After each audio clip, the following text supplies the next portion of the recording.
Season is about a month away. We continue our divisional takes, and today we lock in on the NFC East, where the defending Super Bowl champs, Jalen Hurts, Saquon Barkley, and the Eagles look to repeat with much of their roster intact. There's been quite a bit of discourse surrounding Jalen Hurts' offseason, coming off a Super Bowl MVP performance. So I'm going to start with you, Mad Dog, on this one. How many quarterbacks are you taking ahead of Hurts in the NFC? Well, I think the first thing is you always have to start with the idea that the great quarterback at the moment is in the AFC. Mahomes, Allen, Lamar, Burrow.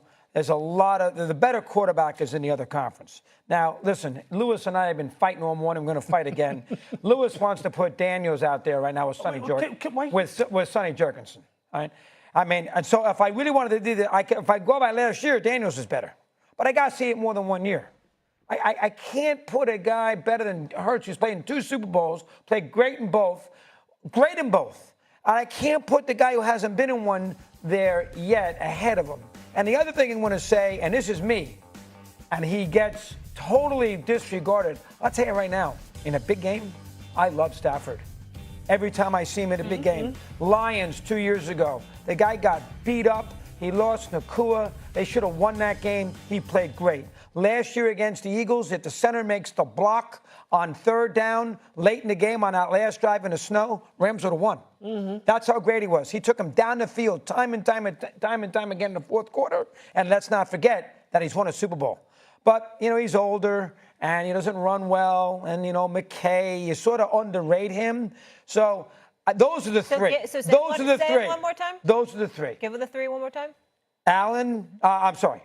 In the NFC. Hurts, Daniels, and Stafford. Now, I'm going to get you guys mad.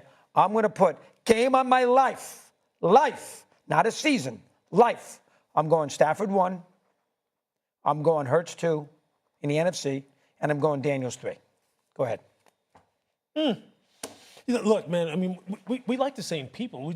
You don't like the order. I come at this discussion a little bit different. Okay, so how many quarterbacks would I take over Jalen Hurts in the NFC? All right, so Matthew Stafford's been balling since he was in Detroit. So, I mean, you don't have any argument from me there, okay? I like to always spin this forward, okay? I always like to spin things forward. It's the scouting brain in me, okay? I'm thinking, okay, look, this year, going into this season, this year, how would I rank these guys? It's a little bit based on how I think they're going to wind up ending up when you kind of look at it in the end, okay? Look, I think Jaden Daniels will be the best quarterback in the NFC. I do. You know why? He's a better thrower than Jalen. And I love Jalen. I have him number 2. But he's a better pure thrower of the football. There is nothing he can't do throwing the football. Whether it's feet set, feet not set, down the middle of the field in the pocket, outside the pocket on the run, rolling right, rolling left, and he's 4.4 in the 40. He'll take it 90 on you. He'll be gone.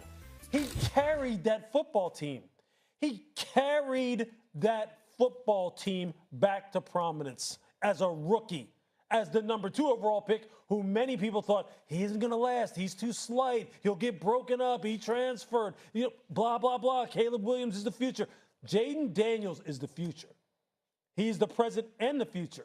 The reason why I have Jaden and Jalen number 1 and number 2 in the NFC, because you know what?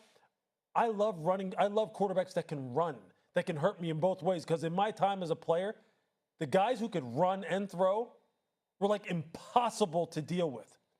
Like John Elway. He was impossible to deal with. Steve Young, impossible to deal with. Mark Brunell in his heyday at Jacksonville, impossible to deal with because they can just kill you when everything is taken away. They just run, and then it's over. There's nothing you can do. Those 2 guys present that. Next for me is Jared Goff. Look at the season he had last year. Look at what I believe he will turn that into in this year. So I think he'll be a 4,700-yard thrower. Knocking on the door of 5,000, we'll see whether or not he can develop the same kind of rapport with Ben Johnson, or rather with John Morton, that he had with Ben Johnson. But his weapons got better this year. Jared Goff is right now in his sweet spot. Jordan Love is number 5 for me. Jordan Love has as much natural skill as anyone throwing the football in the NFL right now. Anyone. Everyone thinks about the playoff game against Philadelphia and the 3 interceptions. Think about the previous 8 games before that. Think about his wide receivers that were like top 4 or 5 in drop percentage this year.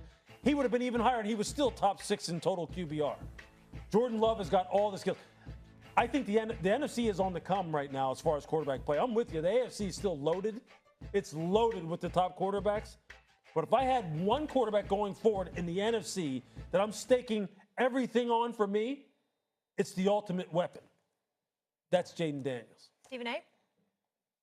Well, I think first of all, I don't ever want to hear in life that I'm long-winded again after listening to Lewis Riddick. I mean, I don't know how much time do I have left. 30 seconds. Wait. I mean, damn. That's number one. I can Number see you two. with the Number two. I mean, nobody's got anything on see you. Nobody's got anything. I mean, to call you loquacious would be an understatement. Number two. Okay, you're right when you talk about Jaden Daniels, Jalen Hurts, because as far as I can see, the only thing that I see that Jaden Daniels can't do, that Jalen Hurts can do, is squat 500 pounds plus. It's the only thing that's the only thing that I can't imagine Jaden Daniels doing. Outside of that, he can do everything that Jalen Hurts does. But that's not to throw shade on Jalen Hurts. Right. We got to give credit where credit is due in terms of recognizing that whatever you've asked him to do, he's done. You need him to throw the ball, he can do it. You need him to run with the football, fine.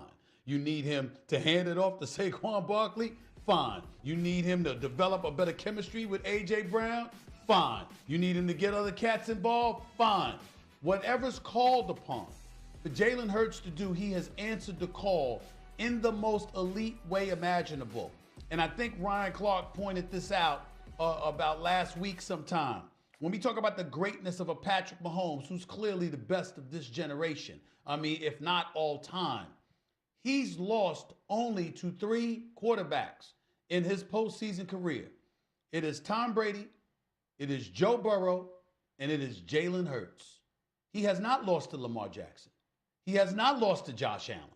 And so we have to look at it from that standpoint and say, okay, Jalen Hurts is here. And I think that when Cam Newton came out and said what he said, you know, a lot of people took offense to it. Nothing Cam Newton said was offensive.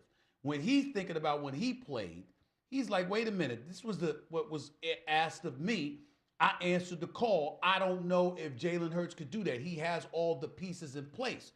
But what we have to say is that that's like going off about Phil Jackson and saying Phil Jackson, well, you know what? He had Jordan, he had Pippen, he had Rodman, he had, he had Kobe, he had Shaq. We'll say that. There's something to be said about not messing it up.